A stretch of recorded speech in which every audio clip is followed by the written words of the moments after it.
Não é sobre onde você começa, mas onde quer chegar. Com disciplina e foco, não há o que te parar. O caminho é árduo, a jornada é cruel, mas a vitória é doce, como um favo de mel. Do pouco para o mundo, a voz que ecoa. A superação é a rima que meu peito ressoa. Com muito esforço e a mente em ascensão, o sucesso é o nome da minha canção. Faixa preta, dentro e fora, sucesso agora, sem demora. Fala galera, beleza? Hoje estamos iniciando o nosso canal aqui no Judô, um novo projeto, chama JudôCast. Além de a gente trazer no nosso canal alguns vídeos, vamos trazer umas pessoas do judô e do jiu-jitsu e saber o que essas duas modalidades têm em comum na mudança de vida dessas pessoas. Beleza? Bora lá, tô com meu parceiro aqui, o Juninho, meu filho. Vamos dar início a esse projeto aí. Bora! Fala pessoal, nessa primeira edição traremos o campeão mundial de 2024, faixa preta de judô e jiu-jitsu, que ministra aulas há mais de 25 anos. O meu pai, Emanuel Ferreira. Nossa! Então, bora lá? Vamos saber as perguntas aí, o que ele tem para saber da minha vida, do passado e os projetos futuros aí. Vamos lá? Vamos falar um pouco mais da sua história agora. Com quantos anos e como você começou no judô e no jiu-jitsu? Bom, eu iniciei no judô com 13 anos de idade. Eu fazia judô no Clube Escola do Butantã, lá com o Sensei Kimura. Lá eu fazia futebol e um dia eu estava assistindo a aula de judô, vi uns caras lá de pijama branco lá, eu fui lá entender o que era. Aí descobri que era o judô. Foi amor à primeira vista. Apesar que o começo foi meio difícil, né? Só apanhava, mas tudo na vida tem dificuldade. Então a gente tem que seguir em frente. E foi assim, foi graduando até chegar à faixa preta. E me formei faixa preta lá no Kimura com 5 anos de judô. Foi até que período rápido. Para quem iniciou, com 18 anos eu já tinha pegado minha faixa preta. Eram 5 anos e meio praticando. Eu entrei em abril e novembro de 2002 eu peguei minha faixa preta. E no jiu-jitsu? No jiu-jitsu foi diferente. Jiu-jitsu eu sempre participava dos treinos, uma hora ou outra ia numa competição, com amigos sempre me convidava, né, para treinar. Um dos primeiros a me convidar a treinar foi o Bruno Strasser, que me levou lá antigamente era G13, era Godoy Macaco, alguma coisa assim, lá com o Duende, e aí fiquei um tempão lá, competi por eles. Aí depois eu continuei na carreira do judô, né? Fui para o alto rendimento. E em 2010, 2011 e 2012 eu treinava com o Cícero Costa, a convite do meu amigo Marcelo Souza, que me levou lá para o Cícero Costa, na época que era casca lá no Cícero Costa. Ainda né? Mas antigamente era Leandro Lô, os Miau, tava iniciando, tava faixa roxa, mas os moleque era zica. E eu treinava com aquela galera lá, junto com os treinos de judô, lá do alto rendimento lá no Pinheiros. Depois eu fiquei um tempo sem fazer, porque tava dando aula nos meus horários, e voltei para Fusion, onde que eu sempre ia lá treinar de vez em quando com o mestre Ricardo, que o mestre Ricardo é fenomenal, sempre ia fazer os treinos lá na Biorritmo.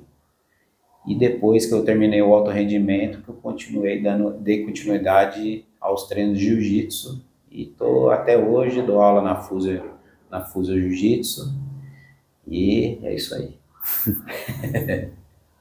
Qual foi sua primeira competição e o que você aprendeu com ela? Vixe, minha primeira competição foi na faixa branca, um dia antes de eu receber, um dia antes não, no mesmo dia que eu ia receber a faixa azul de judô.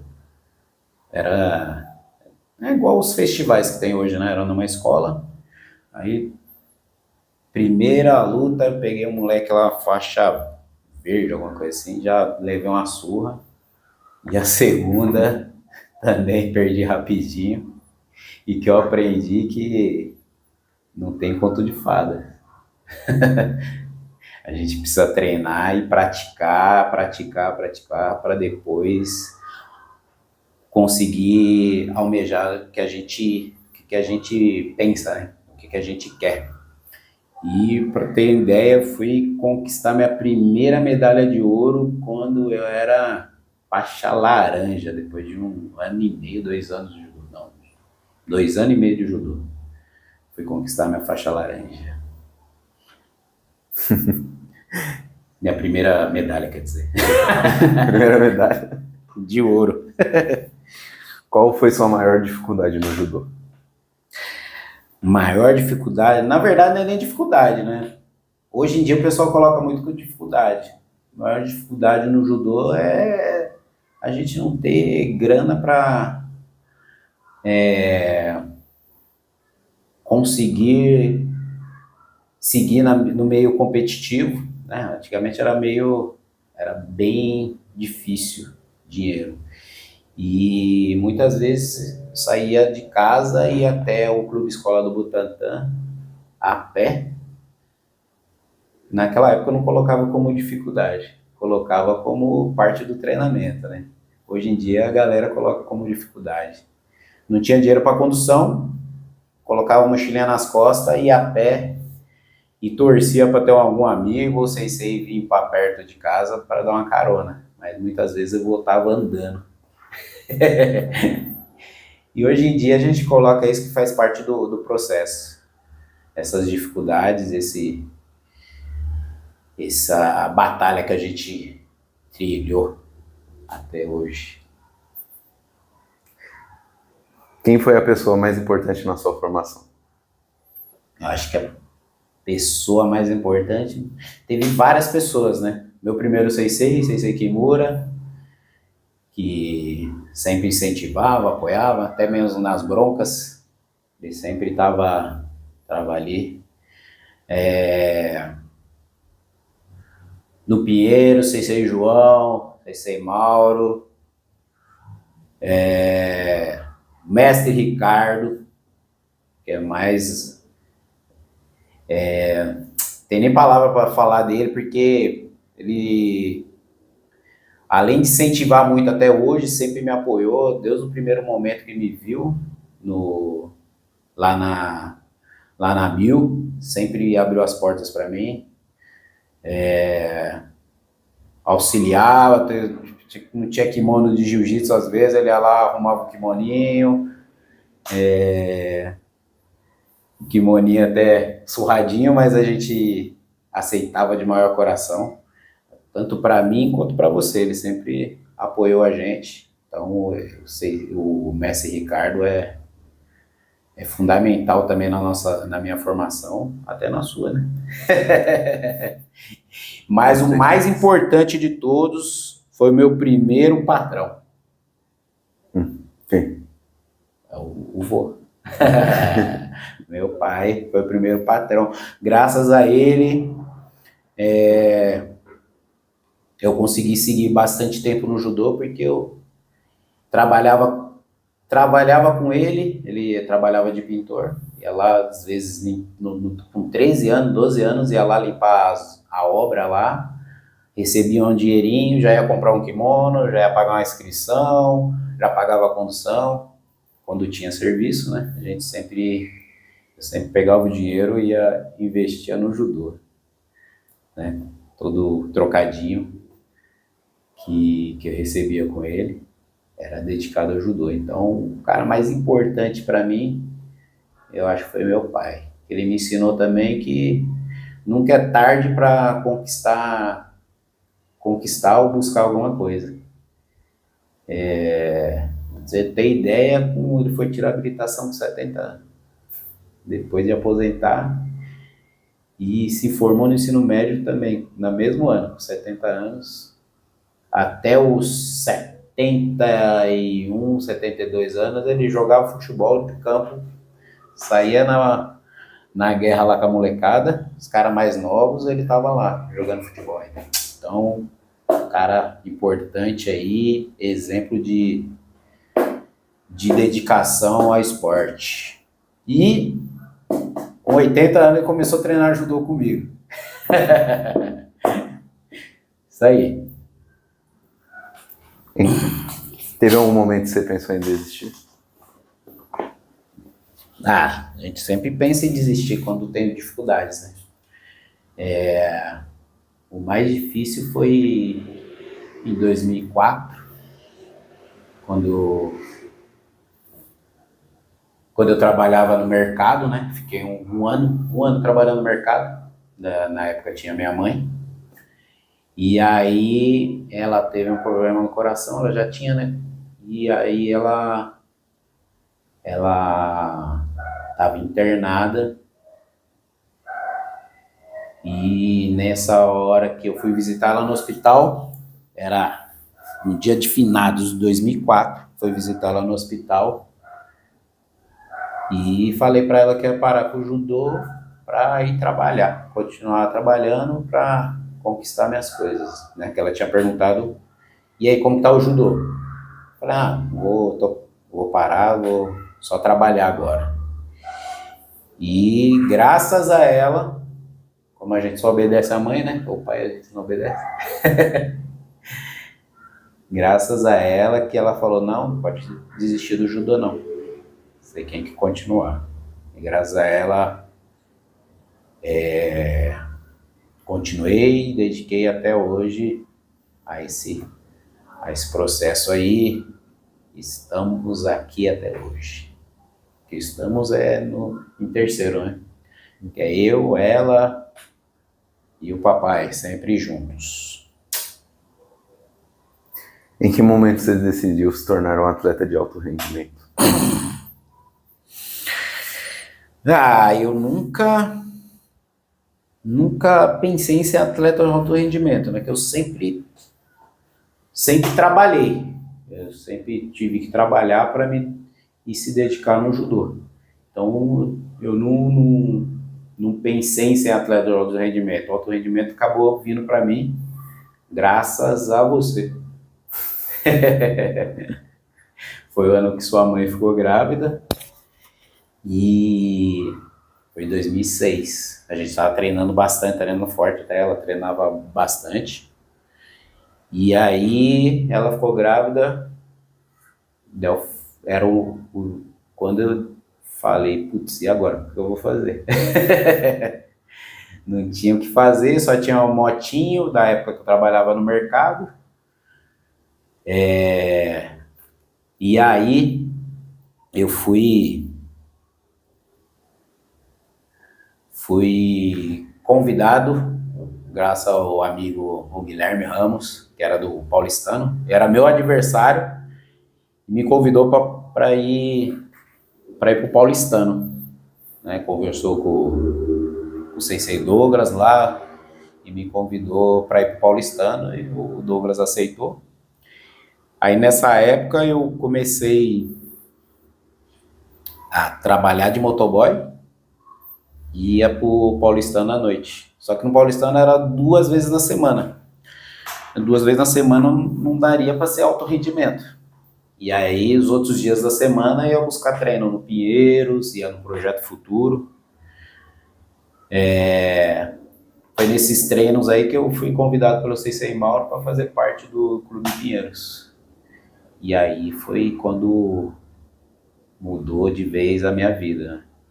Porque no Pinheiros eles me ofereceram uma faculdade, era treino 2 vezes por dia. No começo não era 2 vezes por dia, Não, era 2 vezes por dia. E tinha faculdade. E aí eu comecei a treinar todo dia, de segunda a sexta, e me dedicar mais pro judô. Mas nessa época ainda, de manhã, eu trabalhava de motoboy, ia pro Pinheiros, trabalhava das 8 horas da manhã até as 18 de motoboy. Chegava no Pinheiros, como a empresa que eu trabalhava de motoboy era ali no Itaim, era do lado do Pinheiros, chegava no Pinheiros umas 6h15, fazia uma preparação física rápida, 7 horas estava no tatame e até 9h30 da noite. Todos os dias era assim, segunda a sexta.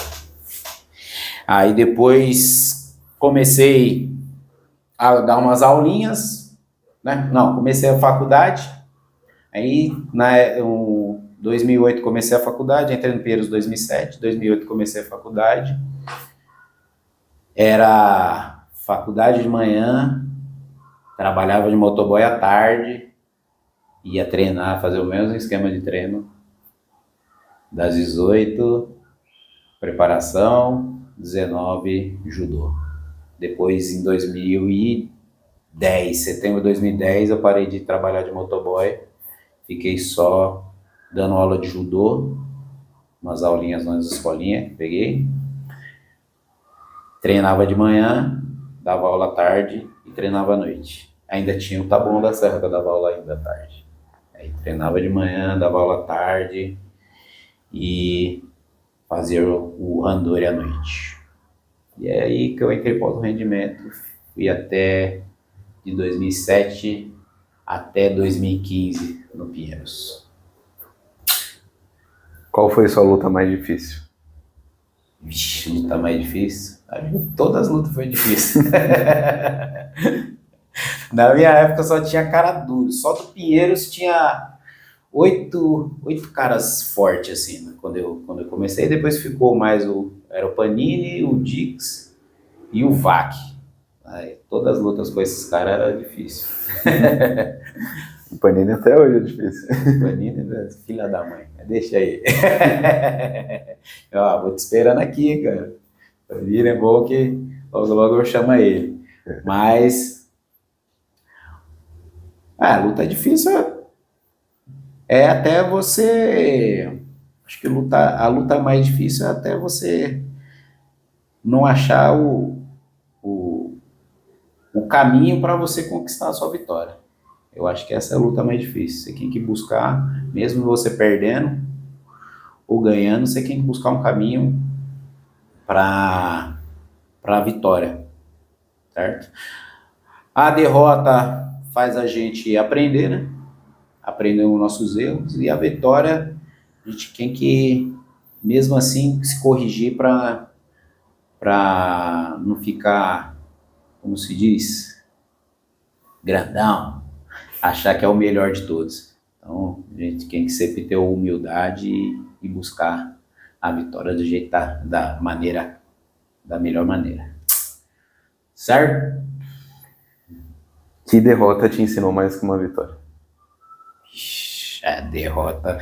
Não é nem a derrota que ensinou mais pela vitória, é a derrota que mais doída até hoje. Era a semifinal de um Paulista, do Paulista 2011, com o Paulinho, que era do São Caetano. Tava grandão na luta, passando o carro, ganhando de Vazar, Yuko, Shido. Aquela competição tinha ganhado dos caras bastante forte assim. E nessa semifinal era minha. E eu queria de todo jeito jogar de pão. É naquela prepotência de querer ser o bambuzão, né? E aí entrei, sodei meio que errado lá, ele conseguiu reverter, não sei como até hoje. E aí eu tomei o iponzaço de reversão do sodei. E essa luta eu acho que foi mais doída, o ano que eu tava voando assim. Mas faz parte. Como você se prepara mentalmente para uma competição? Não tenho muita preparação mental, não. Antes das lutas, eu faço uma oração para São Jorge, agradeço por estar ali, né? Que é uma vitória, a gente está numa competição, é difícil a parte de preparação, então agradeço e peço que ninguém saia machucado, tanto eu quanto meus adversários. Então eu tento zelar, apesar de querer matar eles, mas eu tento zelar para, pelo menos espiritualmente, para que ninguém saia machucado. Porque esse não é o objetivo. O objetivo é a gente tentar lá ser o melhor do que a gente faz. O que separa um atleta comum de um atleta do alto rendimento? Eu acho que não existe atleta comum. Tem o praticante e o atleta do alto rendimento.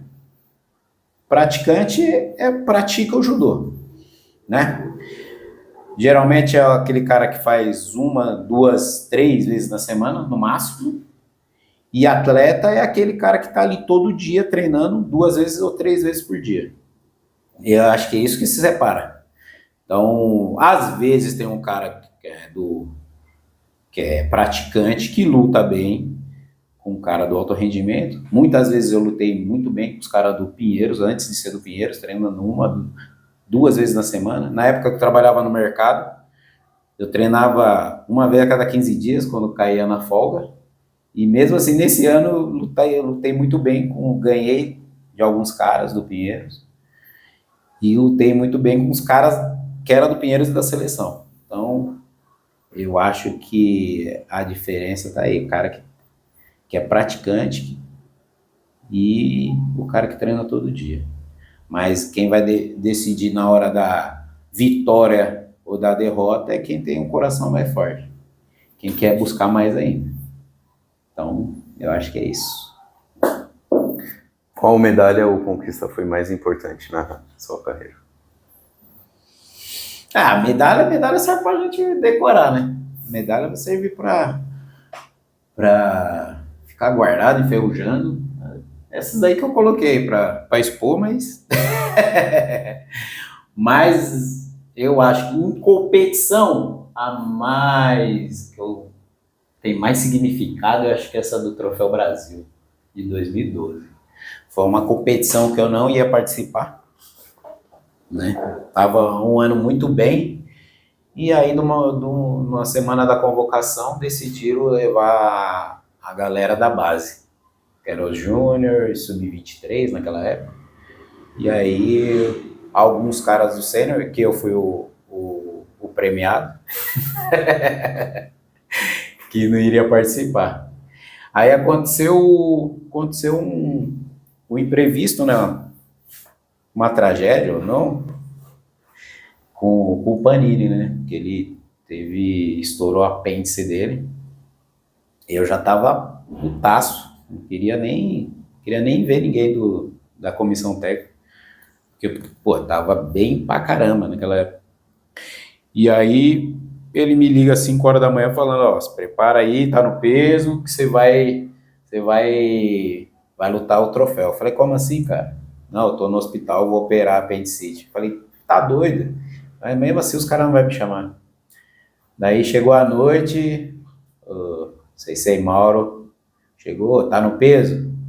Eu tava uns 3 quilos acima, apesar de ia ser no outro dia. Era quinta, a pesagem ia ser na sexta. Falei, tô. Aí eu sabia que tava 3 quilos acima. Aí treinei com a capinha, nem capinha tinha naquela época, não tinha nem capa. Tinha a capa de chuva que eu andava de moto.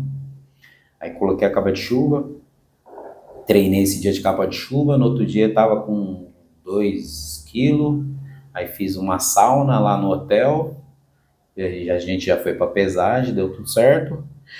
E aí no dia da competição tava putaço. As lutas que eu tava ganhando era de 5 segundos, 10, 15 segundos. A luta que demorou mais foi com o Pombo e a final com o Dix. Que aí eu tomei 2 Shido, ele tomou 1. Mas fugi a luta inteira.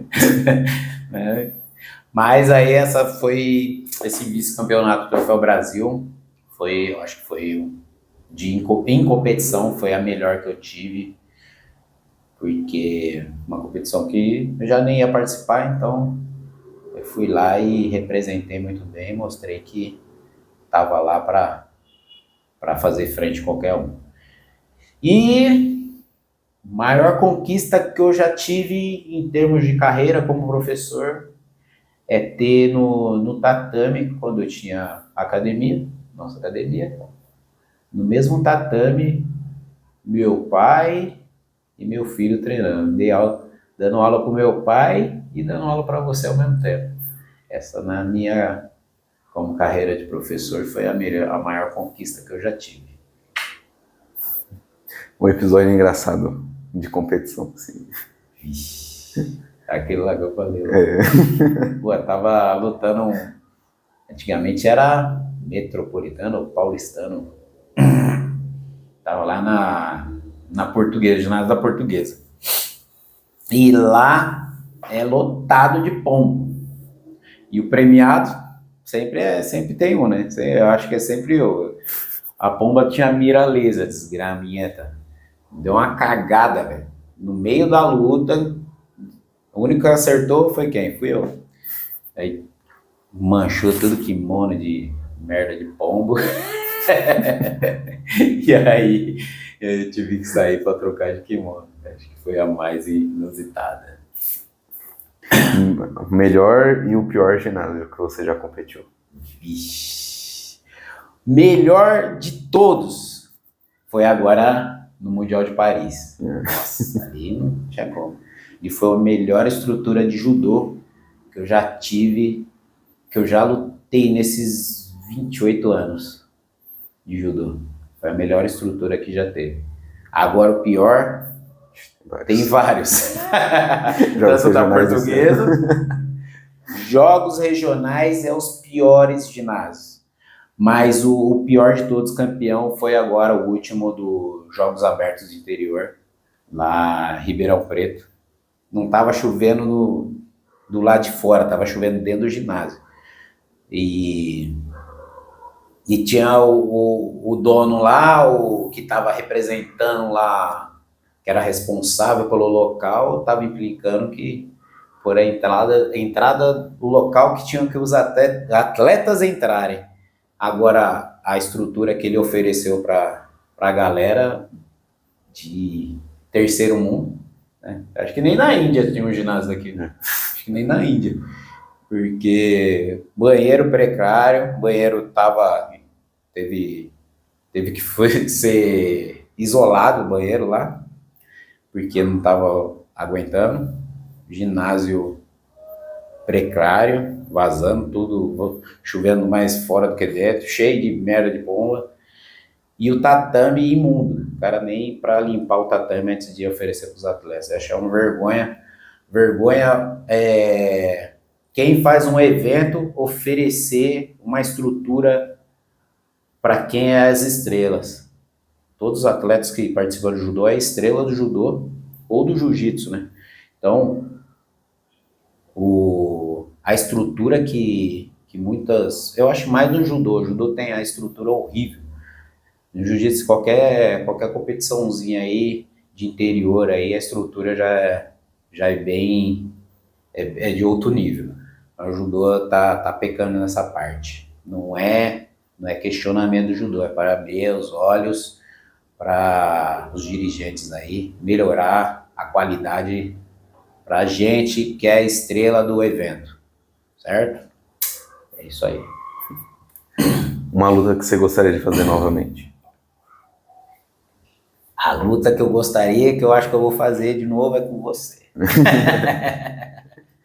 A quem não sabe, eu lutei com o Júnior esse ano 2025. Lutamos o Paulista Fase Interregional, fizemos a final, ele deixou eu ganhar. Deixou nada, bati nele pra caramba. Bateu. Mas na próxima ele vai sofrer mais ainda. Então, a luta que eu quero repetir é a luta com ele. No alto rendimento, como era E como é hoje a sua rotina de treinamento? Aí no alto rendimento, voltando lá ao que eu falei, sempre tive que trabalhar e treinava 2 vezes por dia. Então, treino de manhã, na época que eu dava aula à tarde, treino de manhã, saía, almoçava lá no Pinheiros já oferece toda essa estrutura, ia dar aula, voltava à noite para fazer a parte de randori, certo? É isso aí. E de hoje? Hoje? Hoje a gente tá velho, então tem treinamento. Tô brincando. Mas hoje a minha parte de preparação física, 70% é fazendo a preparação física na academia. Então, eu faço muito treino de LPO e a parte de tatame, judô. O ano passado, 2025, a gente fazia uma vez na semana judô. Terça, quinta e sábado dava aula de jiu-jitsu, aproveitava e treinar com os alunos. Mas agora, em 2026, vamos ver se dá para aumentar um pouquinho a quantidade de treino de judô, que o ano passado precisou. Qual erro você vê muitos judocas na preparação física? Qual o erro que muitos judocas fazem na preparação física? Tirando o alto rendimento, que não tem como. Agora, praticante de judô, que é os judocas, né? Praticante de judô, pior erro que as pessoas fazem ainda é não fazer uma preparação física. Fazer parte de LPO, parte de agachamento, pliometria, salto, explosão. A galera ainda tá naquela de fazer aquecimento correndo. 10 minutos de corrida, flexão de braço, abdominal, faz o treino inteiro de físico para depois começar a fazer uchikomi, um monte de uchikomis sem sentido. A pessoa faz o sotogari e o tukuyu-asa dela, com o golpe principal, é Ippon Seoinage. Então, o erro da pessoa é isso. Quer fazer o mais fácil e na parte de treinamento para não cansar, e na hora do randori quer dar o seu máximo, sendo que não praticou o máximo antes, na parte do uchikomi. O uchikomi é mais importante do que tudo. Já tem que dar o máximo ali. A parte do randori é a parte que você vai lapidar o seu máximo. Então, se eu tenho o tukuyu-asa, o Ippon Seoinage, não adianta eu ficar fazendo só o sotogari na parte do uchikomi. Então, eu tenho que treinar meu Ippon Seoinage para ser o melhor de todos naquilo que eu consigo fazer. Certo? Então, preparação física para o judô é LPO, treino explosivo, pliometria e uchikomi, base forte, explosivo e com consciência. Preparação física mudou ao longo dos anos? Mudou muito. Isso que eu tô falando. Antigamente o pessoal corria 10 km para fazer preparação física de judô, né? Fazia um monte de flexão, 1000 agachamento, 1000 tudo. Eu fiz muito isso daí, né? Chegava no sábado de manhã lá para treinar com o Seisei, era sábado de manhã, era o sábado da morte. O clube escola lá tem de volta lá, volta no clube, dava 1 quilômetro. Fora os 10 que eu ia andando. Eu tinha que dar 8 tiros de 1000 metros em volta do clube. Aí era lá escadaria, flexão até a morte, e abdominal, agachamento. Mudou bastante. Agora você tem que seguir uma periodização, né? Isso eu digo principalmente para os atletas, quem está participando de competição. Não precisa nem ser atleta, quem está participando de competição. Precisa ter uma periodização correta, né? Seguindo um cronograma. Pô, tem uma competição alvo, tem uma Copa São Paulo, vai ser em março agora. Tem o 10 semanas para me preparar. Então eu divido essas 10 semanas, faço um treino de base, um treino de força e um treino de explosivo, de força explosiva, para chegar bem nessa competição. Aí tem outra daqui um mês, mantenho aquela base explosiva e assim por diante. Então não adianta eu querer treinar tudo de uma vez só em cima da competição. Então eu acho que o que mudou foi isso, que a gente fazia tudo o ano inteiro. Chegava na competição, tava morrendo. O judô e o jiu-jitsu te ensinou algo que você leva para a vida fora do tatame? Bom, o judô me ensinou a cair e levantar sempre. O judô ensina isso, né? A gente cai e levanta. Então, na vida a gente sempre vai ter esses altos e baixos. Então, a gente tem que sempre se superar. E o judô ajuda a isso, sempre superar os nossos desafios e nossas quedas. E no jiu-jitsu, a resiliência, né? A gente cai e tá lá naquele sufoco, lá tomando um amasso, tem que ter resiliência para sair dali de baixo, pensar no que você vai fazer, sair ali de baixo e achar uma posição melhor para dar aquela respirada e fazer o nosso ataque. Então o judô sempre esses altos e baixos e o jiu-jitsu a resiliência para a gente conseguir superar essas dificuldades. Como lidar com a pressão por resultados? Hoje em dia eu não tenho pressão por resultado. Hoje em dia a gente treina para isso. Não deu, não é nem...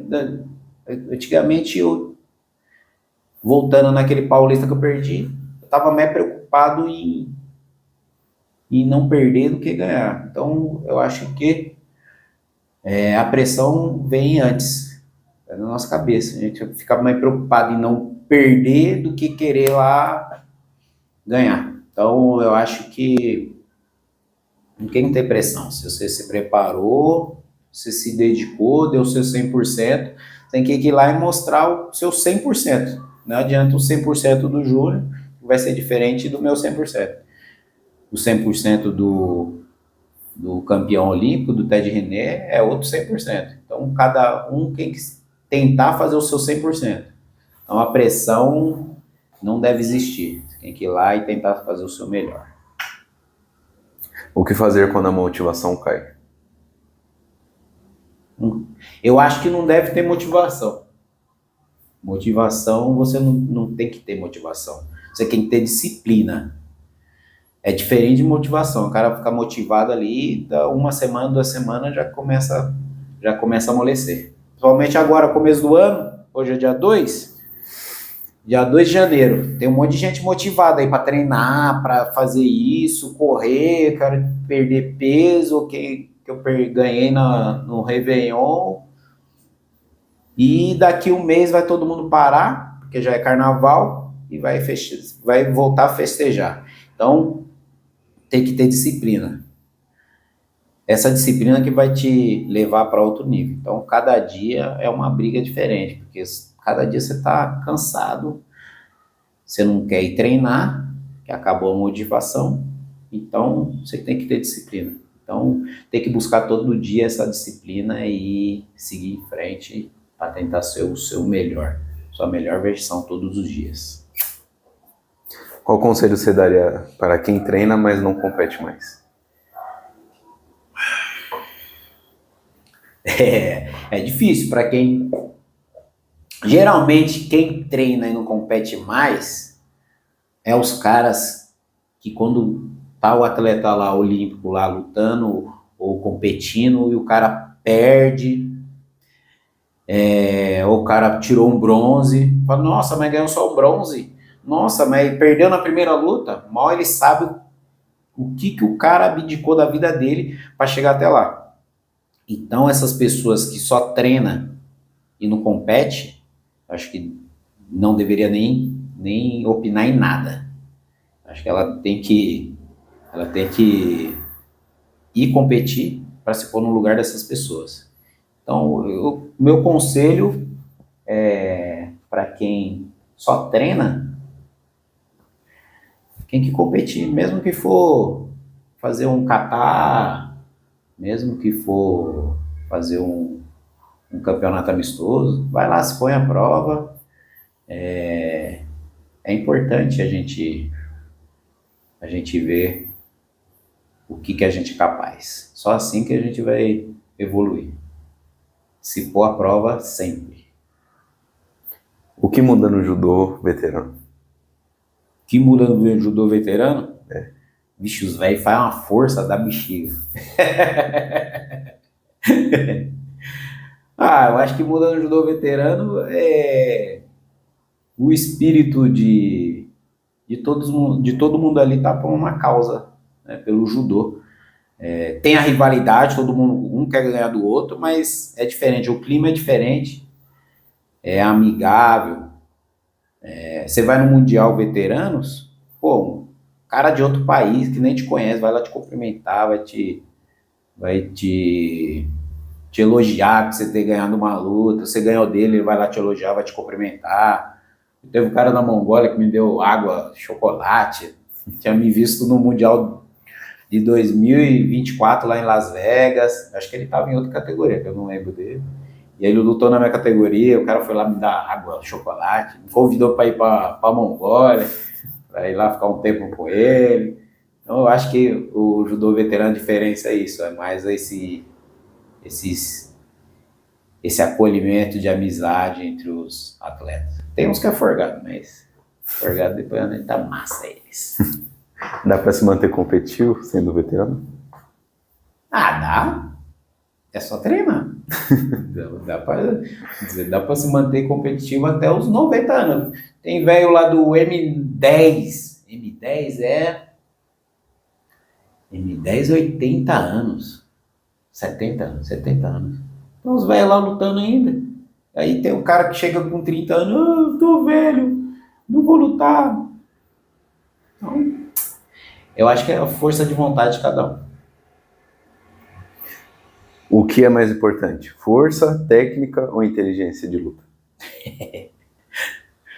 Eu acho que o mais importante é todos, mas a força... força mais ainda. Se não tiver força, esquece. Pouca força, hoje no judô, principalmente no veterano, para mim, se tiver pouca força, esquece. O cara tá tudo forte, tudo aditivado também. Então, precisa ter muita força. Inteligente, né? Mas eu não sou inteligente, sou meio burro. Vou lá, quero jogar os caras com os golpes novos, então acabo perdendo de bobeira aí pro Zé. Mas tá bom. Que cuidados o atleta veterano precisa para evitar lesões? Primeiro cuidado mais importante é fazer uma preparação física adequada, né? Descansar bem, comer bem, isso é o primordial, mas a preparação física, ter um treino de periodização, tudo certinho, né? Que às vezes eu vejo o cara que vai competir no veterano, não faz uma musculação, não faz nem uma barra no kimono, antes de competir, aí em cima da hora quer treinar igual um desgraçado, e aí vai lá na competição e se machuca. Então, a primeira coisa é fazer uma preparação física adequada, respeitando todos os períodos. E ter um acompanhamento médico, que é importante para ver taxa hormonal, vitamina, toda essa parte fisiológica. Eu acho que essa parte é a mais importante. Quais são os seus próximos objetivos? Próximos objetivos? Sei lá. O objetivo é tentar manter aí, competindo no veterano. Não sei se esse ano eu vou lutar no sênior, tô pensando ainda. Seguir aí na carreira aí de gestão aí, vamos ver. Futuras aí, quem quiser me patrocinar também eu tô aceitando. É isso aí. Que conselho você daria para quem quer começar? Que conselho? É. Nunca é tarde para começar alguma coisa. Então, se você sente vontade, se sente seu coração, você sente no coração que você deve iniciar, tanto no judô quanto no jiu-jitsu, você tem que iniciar o mais rápido possível. Só assim você vai saber do que você é capaz. Então, se o cara é mais velho, eu aconselho fazer o jiu-jitsu. Mas o importante é iniciar alguma coisa. Faz um Muay Thai, faz um jiu-jitsu, faz qualquer coisa. Não fica parado esperando o tempo passar. Eu já tive aluno de 92 anos, o seu José. Ele treinava lá no Kimura, começou o judô com 85 anos. Ele começou o judô. Então, nunca é tarde. Eu só parei de dar aula para ele porque eu abri a academia.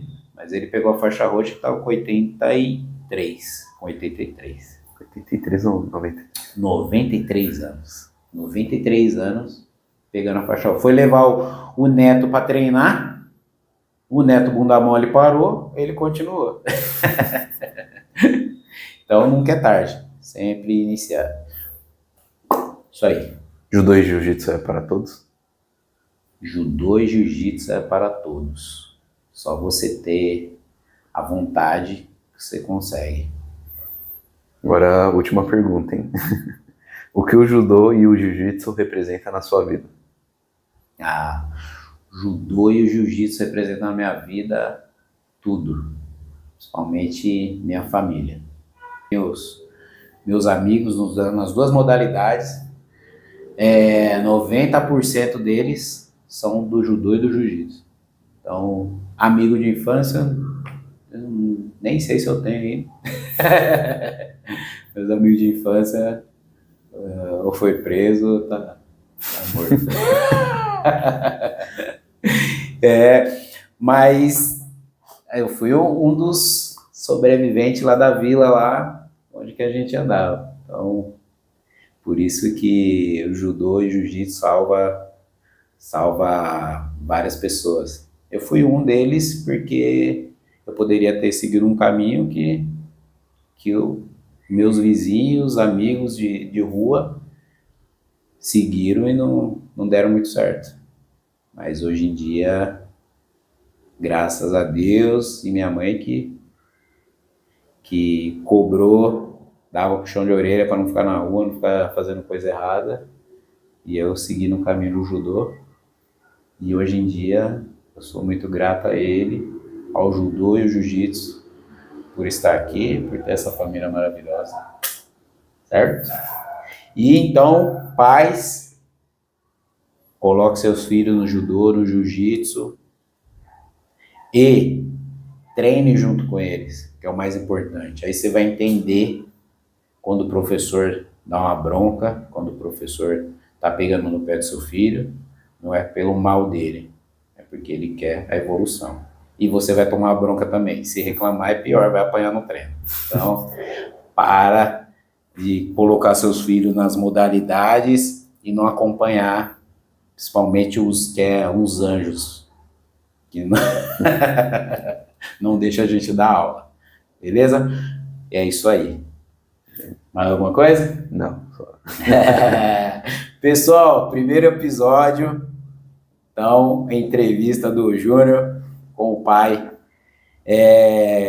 Logo mais a gente vai convidar outros amigos para vir participar.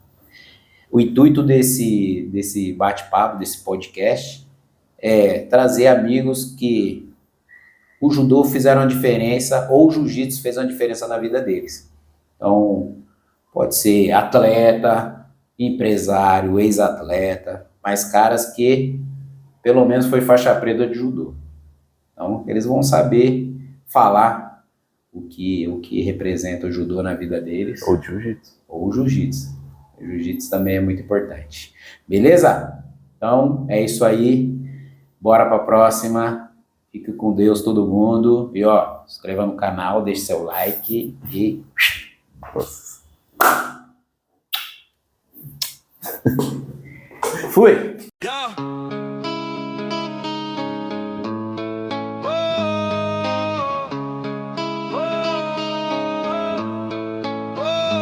pouco que tive, um sonho nasceu no tatame da vida. Meu corpo cedeu, mas a mente blindada jamais se dobrou. Cada queda um impulso que me levantou. Faixa preta na alma, além do kimono. Respeito conquistado no suor e no trono. Adversidades vieram como ondas no mar, mas a fé inabalável me fez navegar. Do pouco para o mundo, a voz que ecoa. A superação é a rima que meu peito ressoa. Com muito esforço e a mente em ascensão, o sucesso é o nome da minha canção. Lembro dos dias de luta e sacrifício, onde a fome apertava e o cansaço era vício. Mas a chama acesa dentro do meu ser me impulsionava sempre a não retroceder. Cada cicatriz, uma história pra contar, de um guerreiro que soube jamais se calar. No ringue da vida ou no chão do dojo, meu espírito forte sempre foi o meu gozo. Do pouco para o mundo, a voz que ecoa. A superação é a rima que meu peito ressoa. Com muito esforço e a mente em ascensão, o sucesso é o nome da minha canção. Não é sobre onde você começa, mas onde quer chegar. Com disciplina e foco, não há o que te parar.